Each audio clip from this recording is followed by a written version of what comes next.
For this lesson, we're going to be working on writing the Hebrew alphabet. For the purposes of this class, we're going to be using what is known as block writing, which is found in your textbook on pages 12 and 13. We won't be using script writing on pages 14 and 15, so you don't need to worry about those for the purposes of the course. You'll notice as we go that block writing is a simplified version of what you see in the printed Hebrew. The letters won't look exactly the same, but the block writing does try to capture the key features of the letter that we pointed out in the last lesson. For the purposes of this lesson, I encourage you to get out a piece of paper and a pen or a pencil and practice writing along with me as we go. Let's get started. The first letter of the Hebrew alphabet, as you know, is the Aleph. To write an Aleph, we start in the upper left corner of the letter and we draw downward and to the right. Then we go back and add a broken diagonal in the other direction. So that is the block written letter Aleph. All right, let's try a few of these. So beginning over here on the right, we'll make an Aleph, a diagonal line going from the left down to the right, and then a broken and slightly curved line going from the right down to the left. Let's draw a second Aleph. And now we'll write a third.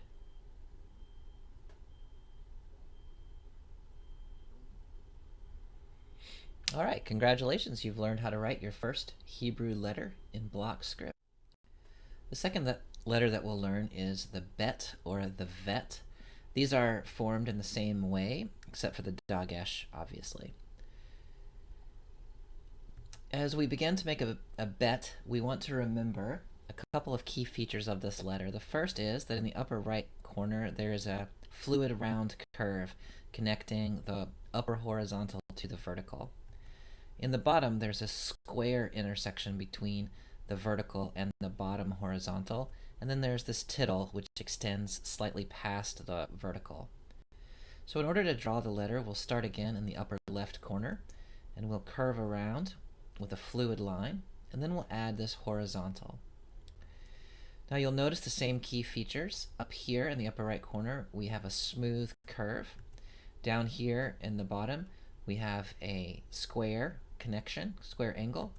And then here on the bottom, we have a tittle with the horizontal extending slightly past the vertical. So that's how we make a bet. Let's try a couple. Make our curve, and then the horizontal extending past the vertical. Curved line, horizontal extending past the vertical. Let's try a third one. There it is. That's how you make the bet or the vet. The third letter of the Hebrew alphabet is the Gimel. To make a Gimel, we're going to just draw down a line this way and then add a little leg sticking out to the side. Okay, let's try making a few Gimels. Curved line across the middle and then a leg sticking out. Again. And the third Gimel.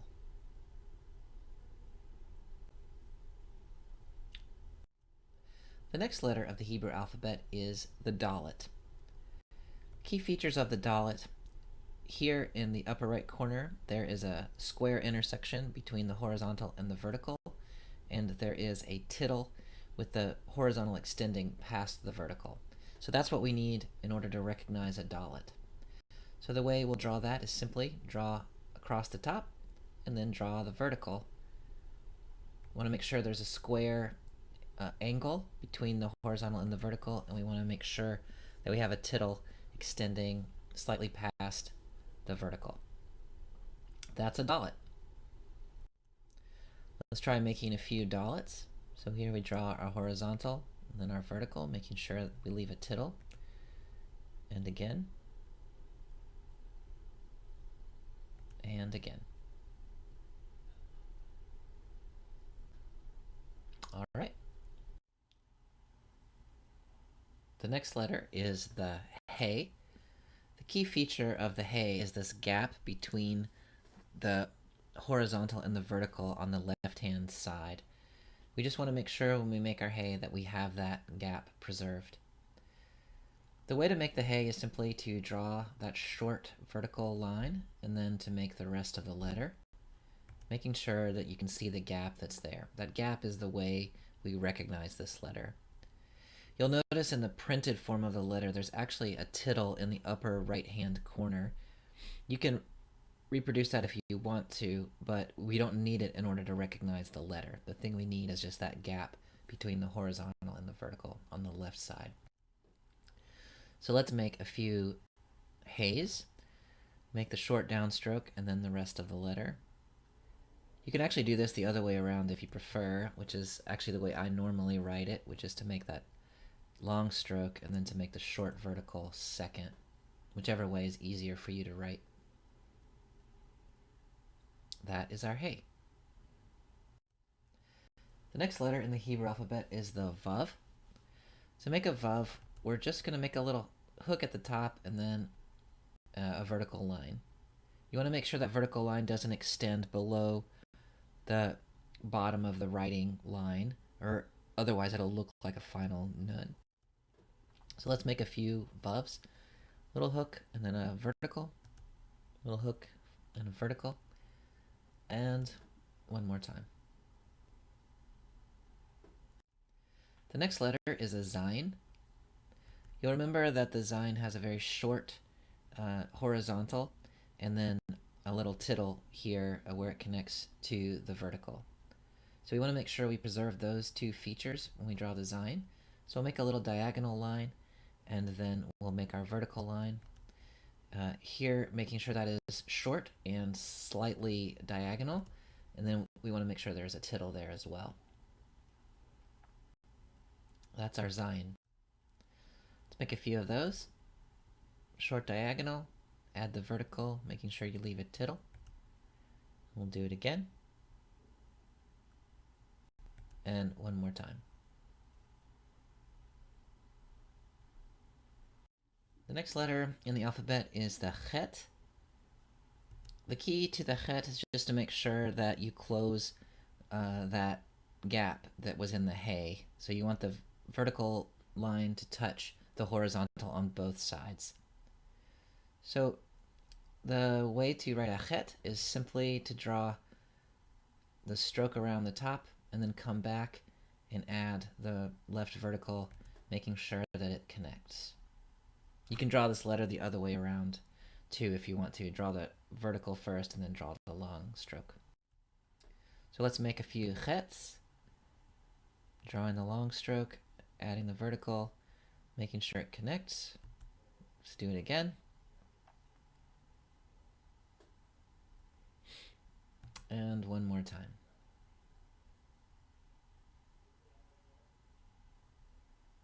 There you have it.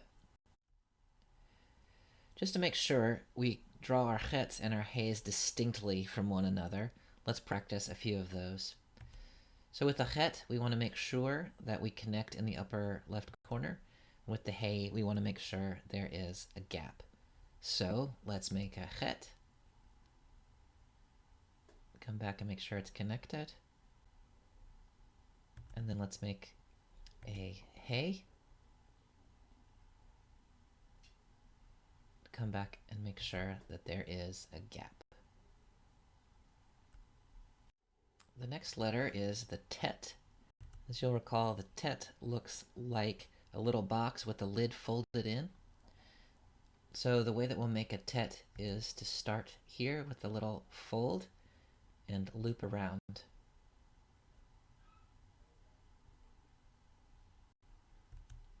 Here you see the lid folded into the box. It actually looks more like a box with the lid folded in the block script than it does in the printed Hebrew.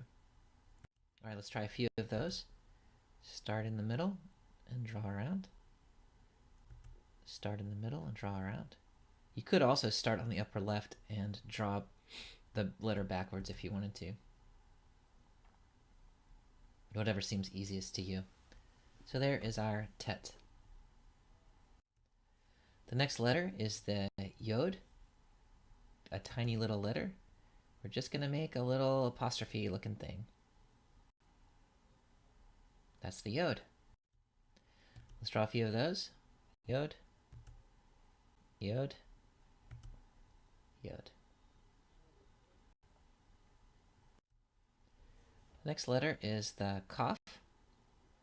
We make, of course, a kaf and a chaf the same way. The only difference is the presence or lack of a spirant. As you remember, kaf is easy to confuse with bet, so we want to make sure that we have a rounded connection between the horizontal and the vertical on both the top and the bottom corner. So to make a kaf, you're really just gonna make a little backwards looking C. That's all there is to it. Let's draw a few of those. Make sure you have those continuous curve, no square lines, no tittles. Let's draw a few kafs. There's one. Try another one. And then let's do a third. All right. I just want to make sure that you're clear on how to distinguish a kaf from a bet. So let's look at that for just a second. As you'll remember, with the kaf, there are curved connections between the horizontal and vertical on both the top and the bottom. The bet likewise has a curved connection on the top right, but on the bottom it has this tittle with the overlap. So to draw the kaf, it's just a little backwards C. To draw and making sure you have the curves in both top and bottom. With the bet, you're going to make the long stroke and then come back horizontal across the bottom, making sure you have the curve at the top and then the tittle at the bottom.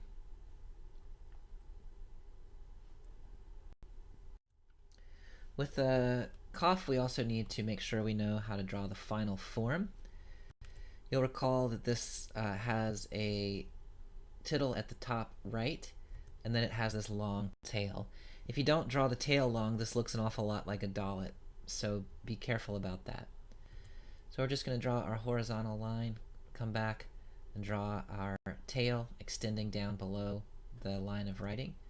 We have the tittle in the upper right corner. We have the tail extending down below the line. That is a final kaf. So let's draw a few of those. Horizontal, leave a tittle, and draw the vertical long. Let's do it again. And one more time.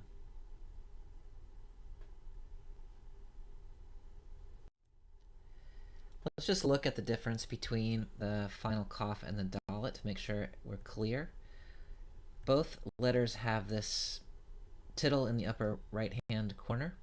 The difference is going to be in the length of the vertical. So with the kaf, we're going to draw long down below the line. Here's our tittle, and here's our tail extending all the way down. The dalet is going to look exactly the same, except this vertical is going to be short. So there's our tittle, and then we make sure that our vertical is ending at the line of writing. That's the difference in final kaf and dalet. The next letter in the alphabet is the lamed.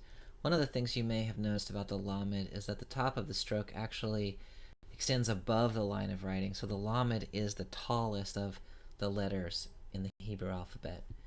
In order to make a lamed, then we're just going to start up here above the line. We're going to make a little downstroke and then curve around and back to the bottom. That is a lamed. Make sure that your top of your stroke is above the line of writing, although at the end of the day, it doesn't really matter. Let's make a few lameds. Downstroke and then curve around back to the middle. Try it again. And again. The next letter is the mem. The key to the mem is this little tail sticking up to the upper left. So the way we'll make a mem is draw our tail and then just draw a little triangle. There's a little gap in the bottom of the triangle, and there's this tail that's sticking off to the upper left. Let's draw a few mems. Draw the tail and a triangle. You can draw the triangle and then the tail if you prefer.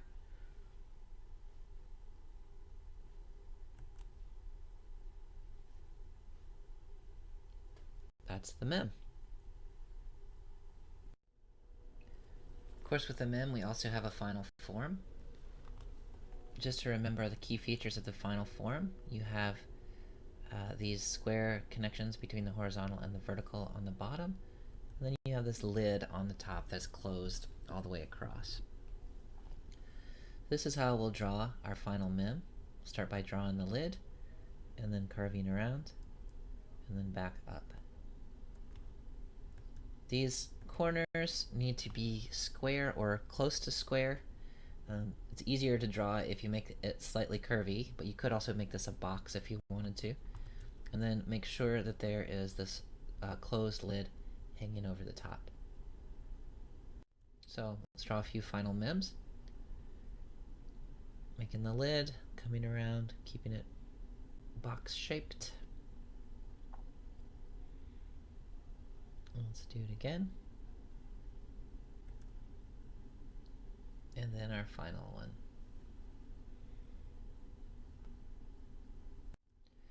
Next letter of the Hebrew alphabet is a nun. So we're just going to draw our little hook at the top and at the bottom. That's a nun. Let's draw a few of those. Little hook at the top, little hook at the bottom. Let's do it again. And one more time. Of course, the nun also has a final form. To draw the final form of the nun, we're just going to make our little hook and then extend that tail down below the line. So here's the long tail, making sure it goes down further than the rest of the line of writing. Final nun. It's possible to confuse the final nun with the vav, so let's take just a minute to make sure we can both recognize and draw these two letters. Both the nun and the vav have this little hook at the top. They look quite similar there. The difference, of course, is the nun has this long tail extending below the line of writing. The vav has the regular length of downstroke. So when we make the nun, we're going to make our hook, and then we're going to extend that tail down below the line.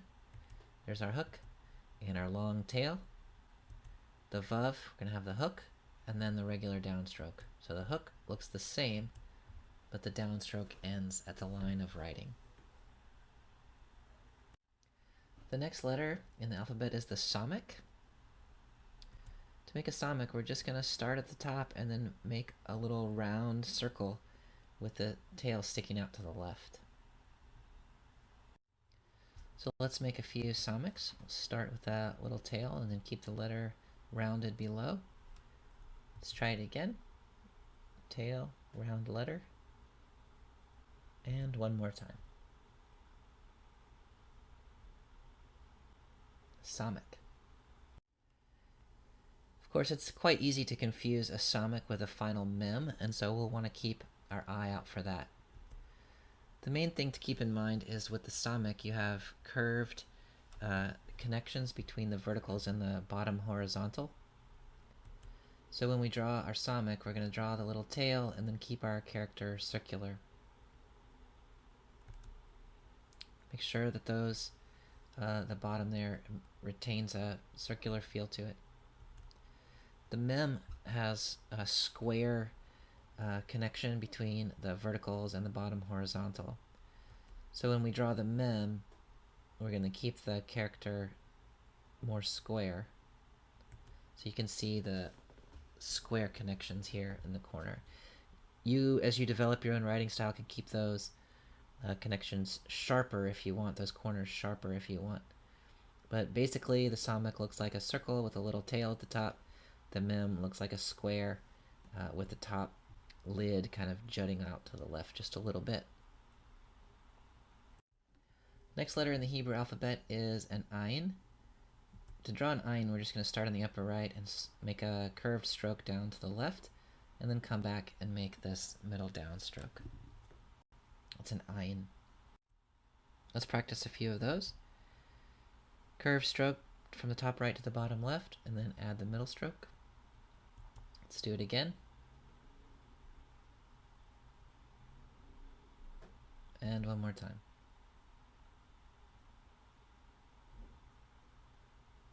That's the ein. The next letter is the pe, or the fe. In order to make this figure, we're just going to make a little curlicue. You can make this however you want. Make the downstroke to the middle, and then come back and make the big C around the outside. That is a pe. Let's make a few of those. A little downstroke, and then come back around the outside. Let's do it again.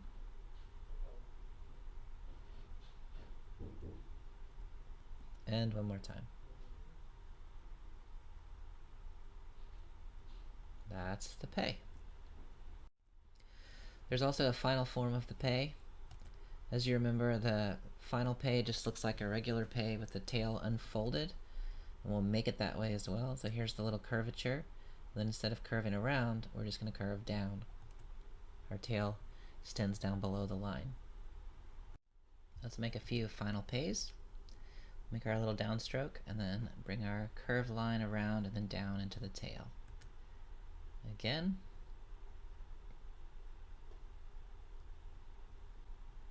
And one more time.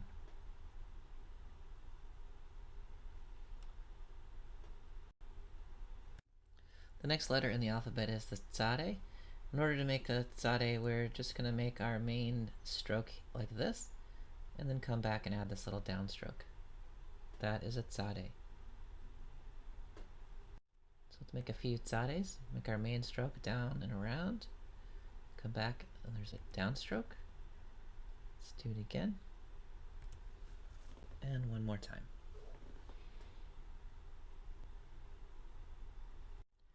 Of course, there is also the final form of the tzade. Once again, the final form of the tzade just has a long tail hanging down below the line of writing. So here's how you make the regular tzade. And then in order to make the final tzade, we're just going to draw straight down and then add the little downstroke. Here's our tail extended below the line. Just make a few final tzade, long tail, and then our connecting downstroke. Let's do it again. And one more time.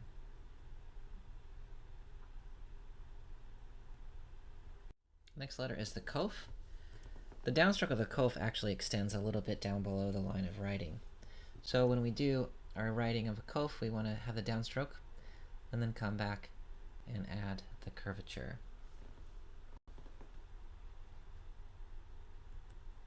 Make sure that our downstroke is a little bit below the line. Let's make a few kofs. Curved line. Let's do it again. There's our downstroke. And then curve the line around. One more. There's our downstroke. And then let's curve the line around. Next letter is the resh. A resh just looks like this. It's curved around. So let's make a few reshes. There's one. Just a curved line around from the top left down to the bottom right. And one more time.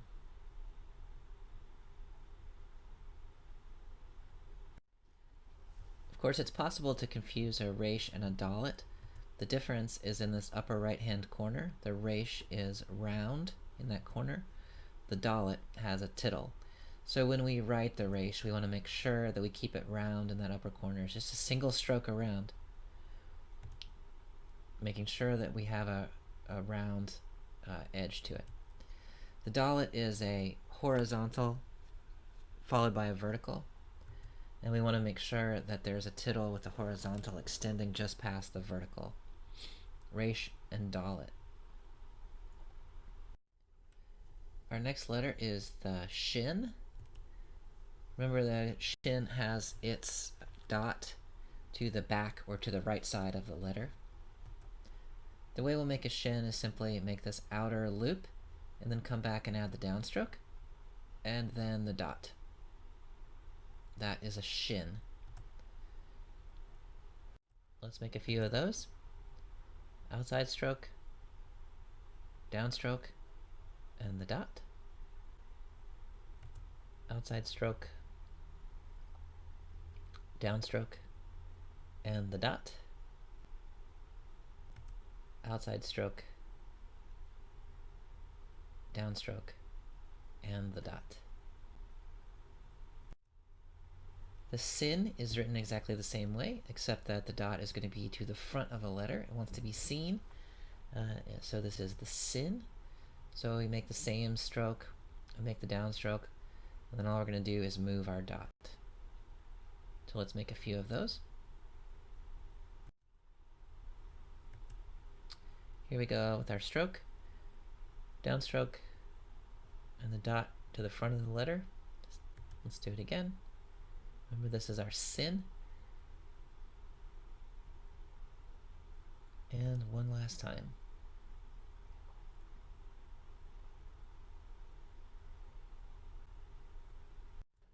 All right, we come to the last letter of the alphabet, which is the tav. The tav, you're just going to draw the little foot there, and then you're going to draw the outside of it. The key to the tav is the foot sticking out to the left. Let's draw a few tavs.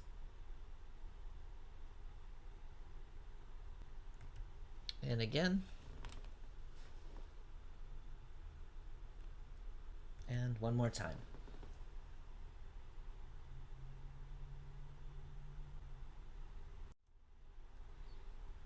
It is possible to confuse the tav with the chet.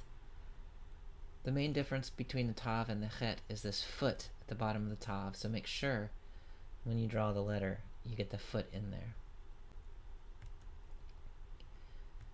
Here's the chet again, remembering that it's connected in that upper left corner and it does not have a foot. Alright, that's it. You have written the entire Hebrew alphabet. Now it's time to practice. While being able to write Hebrew is not as immediate a skill as being able to read it, we are going to be writing Hebrew this semester. So make sure you get these letters down. The other benefit for you is that I will be writing on the board in Hebrew, and you'll want to be able to recognize the letters that I am writing on the board. So practice, practice, practice. See you next time.